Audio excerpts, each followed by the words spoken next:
ए रताळ्या असा आपल्या मित्राला प्रेमाने कोणी कोणी आवाज दिला आहे बरं, मला कमेंट करून नक्की कळवा.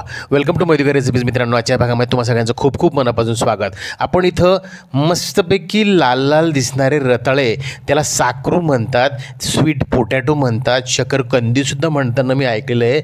अशा विविध नावांनी ज्याला संबोधलं जातं, हा अति गुणवान पौष्टिक असं मानलं जाणारं हे कंदमुळच बरं का. साधारणपणे 620 ग्रॅम आपण इतके इथे रताळे घेतलेले आहेत. एका बाजूला तेवढ्याच प्रमाणात म्हणजे 620 ग्रॅम इतकेच साबुदाणे आपण रोस्ट करायला घेत आहोत बरं का. एका जाडबुडाच्या पॅनमध्ये मस्तपैकी हलकासा रंग बदलेपर्यंत हा साबुदाणा आपण भाजून घ्यायचा आहे. हा कच्चा साबुदाणा आपण भाजून घेत आहोत बरं का मित्रांनो. मध्यम आचेवरती मस्त खरपूस असा हा साबुदाणा भाजायचा आहे. आणि हा भाजलेला साबुदाणा आपण मिक्सरच्या भांड्याला आपण वाटून घेणार आहोत बरं का. आपल्याला साबुदाण्याचं पीठ हवं आहे ना, त्यामुळे याला मस्तपैकी रोस्ट करायचं आहे. आणि रोस्ट केलेला साबुदाणा हा मिक्सरच्या भांड्यामध्ये लागलीच मस्तपैकी पीठ होतं. साबुदाणा रोस्ट करायला साधारणपणे मध्यम आचेवरती एका बॅचला 7 ते 8 मिनिटं लागले बरं का. इकडे आपण एका बाजूला हे रताळे वाफवायला ठेवलेले आहेत बरं का मित्रांनो. मस्तपैकी तुम्ही बघू शकता, तिकडे गरमागरम ते रताळे वाफवले गेलेले आहेत छान. आपण त्याला सुरी टोचून ते किती व्यवस्थित शिजलं आहे की नाही ते चेक करून घेतलं आहे. आणि इकडे आपण साबुदाण्याचं पीठ तयार करायला सुरुवातसुद्धा केली. आपण मिक्सरला बारीक फिरून घेतलेला हा साबुदाणा मैद्याच्या चाळणीने आपण चाळून घेणार आहोत बरं का. बरं, आता एक महत्त्वाचं काम बाकी आहे, ते लवकर करा बरं. अजूनही तुम्ही चॅनलवर नवीन असाल तर चॅनलला सबस्क्राईब करा. माझ्या रेसिपीज तुम्हाला आवडतातच, त्यांना लाईकसुद्धा करा आणि तुमच्या मित्राप्टेशनमध्ये यांना शेअरसुद्धा करायला विसरू नका. स्टीलच्या चाळणीने हा मैदा चाळून घेत आहोत बरं का मित्रांनो. तुम्ही बघत आहात, आपण रोस्ट करून घेतलेला हा साबुदाणा मस्तपैकी पावडर रूपामध्ये आपण एका परातीमध्ये कलेक्ट करून घेतलेला आहे. आता इकडे आपण वाफवलेले रताळे अशा पद्धतीने त्याच्या साल काढून घ्यायचे आहेत बरं का. आपल्याला त्या सालींचा यामध्ये उपयोग करायचा नाही आहे. तशा सालीसुद्धा उपयुक्त असतात बरं का. आपण त्याचं नंतर कधीतरी उपयोग बघणार आहोत. आता याला आपण खिसणीवरती याला खिसून घेणार आहोत बरं का. ग्रेट करून घ्यायचं आहे याला हलक्या हाताने. तुम्ही बघत आहात, अगदी मऊसर असे हे वाफवलेले रताळे लागलीच खिसले जातात बरं का. गरमागरम असतानाच तुम्ही त्याला खिसून घ्यायचं आहे साल काढून. वाफवलेल्या ह्या रताळ्यांचा एक मजेदार असा वास येतो बरं का, मस्त असा. आणि त्याला नेहमी रताळ्याच्या चवीच्या वर्णनाचा जेव्हा विषय येतो तेव्हा मी त्याला म्हणजे ती वर्णन करण्यापलीकडची त्याची टेस्ट आहे बरं का. ती तुम्ही खाऊनच ती फील करू शकतात. असा त्याचा एक टिपिकल स्वीटनेस असतो. आतापर्यंत तुम्ही रताळ्याच्या काचऱ्या म्हणा किंवा रताळ्याचे काही काप गुळात घातलेले किंवा साखरेमध्ये कोटिंग केलेलं किंवा आणखीन काही खीर वगैरे असे काही प्रकार तुम्ही बघितले असतील.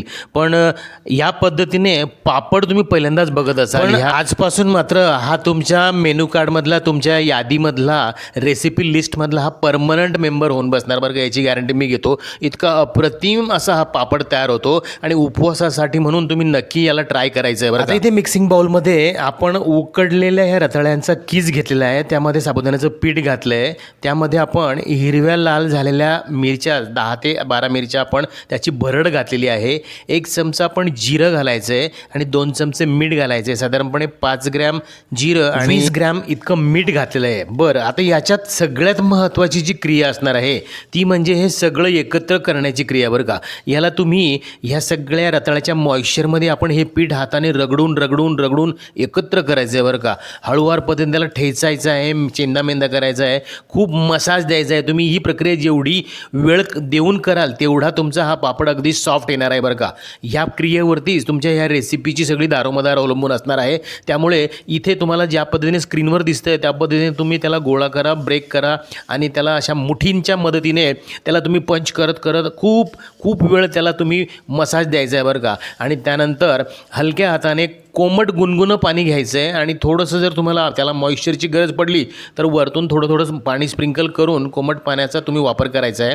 गरम पाण्याचा वापर करू शकता. साधारणपणे ही प्रक्रिया मी तुम्हाला परत सांगतो, खूप वेळ करायची आहे. म्हणजे साधारणपणे ती कमीत कमी 10 मिनिट इतकी झाली पाहिजे बरं का. आणि त्यानंतर गरम पाण्याचा वापर करत करत आपण साधारणपणे पुन्हा आणखीन 8 ते 10 मिनटं आपण त्याला व्यवस्थित मसलून घेणार आहोत. आपल्याला साधारणपणे 1 तांब्याभर गरम पाणी इथे वापरलेलं आहे. आपण थोडं करत आपण त्यामध्ये ते घालायचं आहे, मिक्स करायचं आहे मसलायचं आहे आणि असं करत करत आपल्याला जवळपास एक तांब्याभर इतकं जवळपास अर्धा लिटर इतकं पाणी आपण त्यामध्ये वापरलेलं आहे. त्यानंतर त्याची मस्त अशी लाटी तयार व्हायला लागली आणि मग लगेच आपण त्याच्यात छोट्या छोट्या लाट्या बनवून अशा पद्धतीने पापड तयार करायला सुरुवात केली बरं का. पुरी यंत्राच्या मदतीनेच आपण हे पापडसुद्धा बनवणार आहोत. तुम्ही बघू शकतात कागदाचा प्लास्टिकच्या पेपरचा यूज आपण इथे करत आहोत. अप्रतिम असा आपला हा पापड तयार झालेला आहे आणि तुम्ही बघत आहात आपल्या त्याच काड्यांच्या टोपलीवरती आपण हे सगळे पापड एका पाठोपाठ एक आपण अशा पद्धतीने कलेक्ट करायचे आहेत आणि वरती मस्तपैकी गच्चीवरती आपण याला वाळायला घालणार आहोत.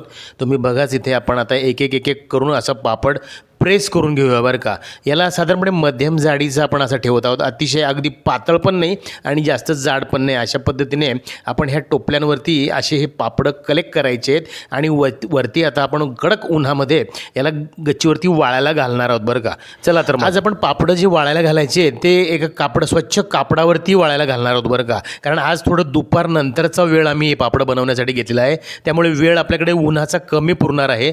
तर त्याला वाळायला चांगलं डबल व्हेंटिलेशन त्याला मिळालं पाहिजे. खालून कापडाच्या खालून सुद्धा त्याला हवा लागली पाहिजे. कारण की प्लॅस्टिकच्या पेपरवरती जर आपण असा पदार्थ वाळायला घातला तर त्याला खालून हवा लागत नाही. त्यामुळे त्याला वाळायला थोडा वेळ जास्त लागतो. त्या मानाने कापडावरती कापड हा जरा पोरस असतो आणि त्यातून हवा दोन्ही बाजूने त्याला लागू शकते. तेव्हा तो वाळायला त्याला कमी वेळ लागतो. त्यामुळे आपण ह्या कापडाचा वापर करतो. तुम्ही बघू शकता आपण हे पूर्ण अशा पद्धतीने सगळे वाळायला घातलेले पापड किती मस्त दिसत आहेत. स्वच्छ कापडावरती आपण याला वाळायला घातलेलं आहे. आणि आपल्या चॅनलची परंपरा म्हणजे एक्सपायरी डेट नसलेलाच हा पापड सुद्धा असणार आहे बरं का. कारण इथे सुद्धा आपण कुठल्याही तेलाचा वापर केलेला नाही. स्टोअर केलेला पापड तुमचा खराब होण्याचा प्रश्नच उरत नाही. आणि बघा किती अप्रतिम असा रंग त्या पापडांना आलेला आहे. पांढऱ्या शुभ्र पापडांवरती हलका हलका लालसर असा टिपका दिसतोय. तो भरड्या आपल्या लाल मिरच्यांचा तो किती मजेदार आणि मस्तपैकी टेम्पटिंग दिसतो बरं का. आपण हे सगळे मस्त ठक्क उन्हामध्ये वाळलेले पापड व्यवस्थित गोळा करून घेतले. तुम्ही बघू शकता खणखणीत आपण हे सगळे वाळवून घेतलेत आणि दिसायलाच ते आता किती मजेदार दिसतात. आपण ते आपल्या टोपलीमध्ये कलेक्ट करून घेतलेत आणि आपल्याला शेवटी ते तळूनसुद्धा बघायचे आहेत बरं का. चला तर मग एकही पापडाचा तुकडा नव्हता बरं का. म्हणून आपण ते एक पापड हाताने तोडून घेतला आणि तो फ्राय करून बघतो. बघू शकतात तुम्ही तेलात टाकल्या तो किती मस्तपैकी एकदम मजेदार पद्धतीने असा फुलून येतोय बरं का. किती मजेदार हे पापड झालेले आहेत आणि त्याची चव तुम्हाला सांगतो इतकी अप्रतिम आणि युनिक अशी टेस्ट या पापडाला असणार आहे. कारण रताळ्याचे पापड असे आपण एरवी खाल्लेलेच नसतील. तुम्ही एकदा नक्की ट्राय करून बघा. मजेदार आपण त्यावरती प्रक्रिया केलेली आहे, मेहनत घेतलेली आहे. त्यामुळे तो अतिशय सॉफ्ट असा झालेला आहे बरं का. तुम्हाला मी एक पापड तोडून दाखवतो. तुमच्या लगेच लक्षात येईल तो किती अप्रतिम असं झालेला आहे बरं का.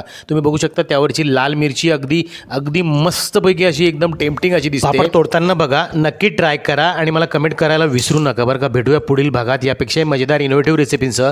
तोपर्यंत बघत राहा Modi recipes. Thank you for watching. Goodbye. Take care.